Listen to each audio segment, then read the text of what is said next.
साथियों, अगर अभी तक आपने हमारे चैनल सोशल जंग को सब्सक्राइब नहीं किया है तो सब्सक्राइब जरूर करें और बेल आइकन दबाना ना भूलें ताकि हर लेटेस्ट धमाकेदार खबरों की अपडेट आप तक पहुंचाई जा सके।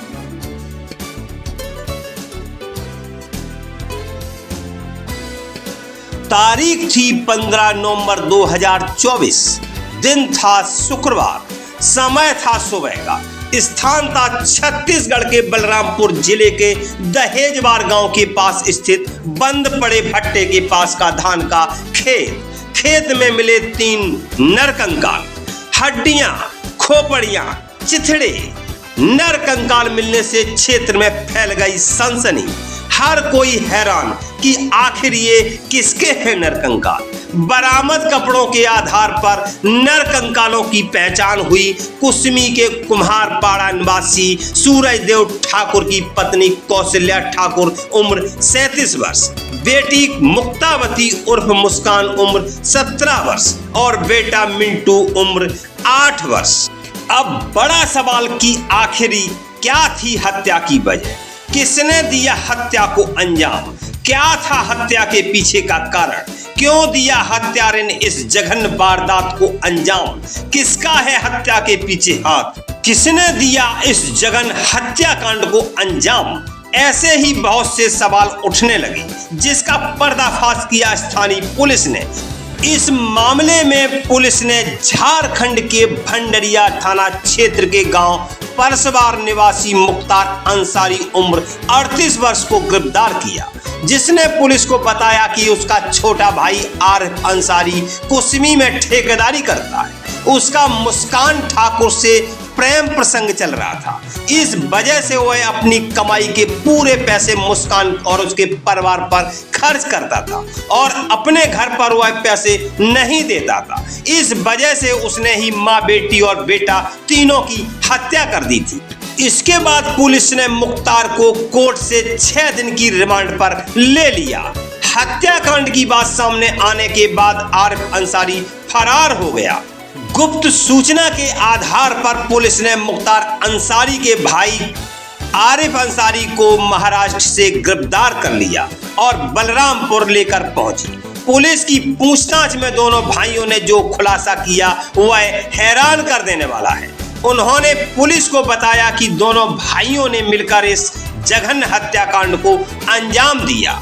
मुख्तार और आरिफ दोनों भाइयों ने मिलकर माँ, बेटा और बेटी की चाकू और टांगी से हत्या कर दी थी। ट्रिपल मर्डर के आरोप में पुलिस ने दोनों भाइयों को जेल भेज दिया।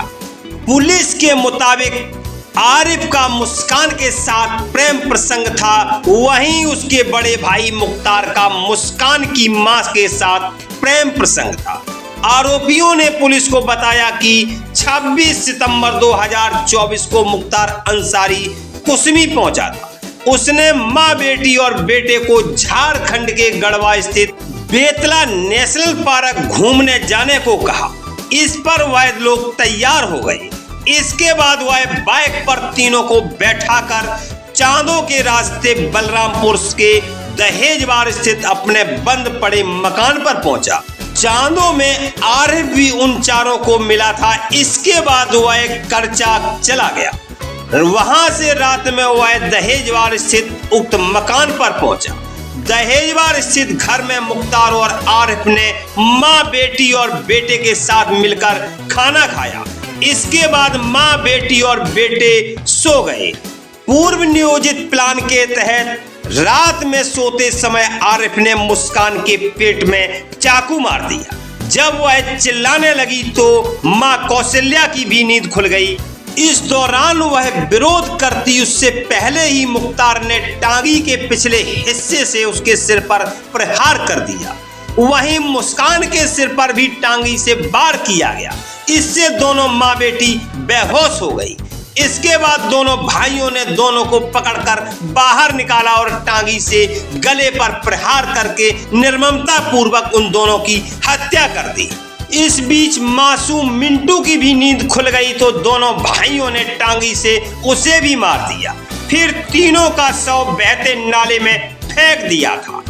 फिलहाल इस जघन हत्याकांड के दोनों आरोपी जेल में हैं, लेकिन स्थानीय सेन समाज में इस घटना को लेकर भारी रोष व्याप्त है।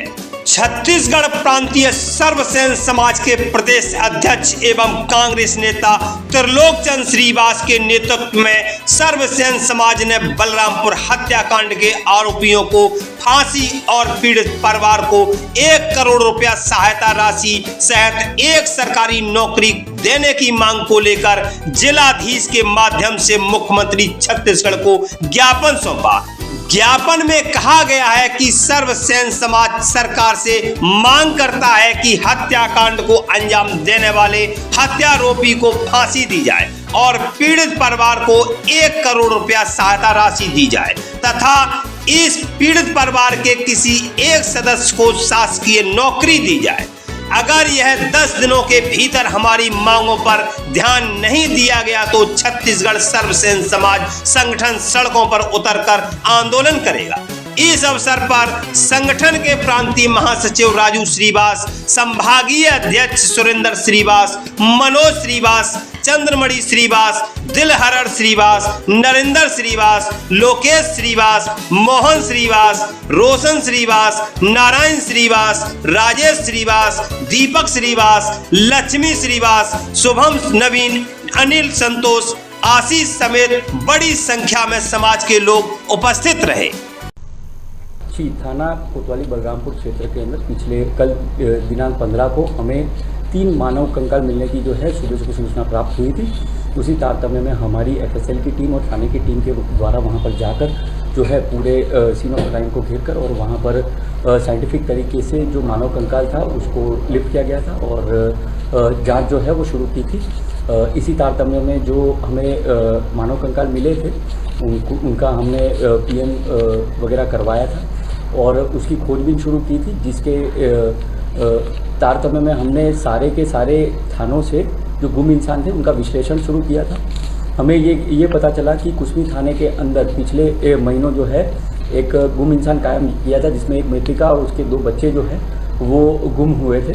तो उनके जो हुलिये और बाकी सारी चीज़ों का विश्लेषण करने के बाद हमने उनके परिजनों को संपर्क किया था और उनके परिजनों द्वारा जो वस्तुएं हमें जो बरामद हुई थी उनकी पहचान करके तीनों जो नरकंकाल जो है वो उन्हीं के होना हम लोगों को जो है वो पाया था। इसी तारतम्य में हमने और पूछताछ की थी और एक संदेही जो है मुख्तार, उसके बारे में हमें पता चला था, जिसे हमने जो है पुलिस के द्वारा उसको जो है विधिवत तरीके से पूछताछ की गई थी। पूछताछ के दौरान जो है उसने बताया था कि जो है उसके द्वारा ही ये हत्या के जो घटना को अंजाम दिया गया था। हत्या का मोटिव ये था उनका कि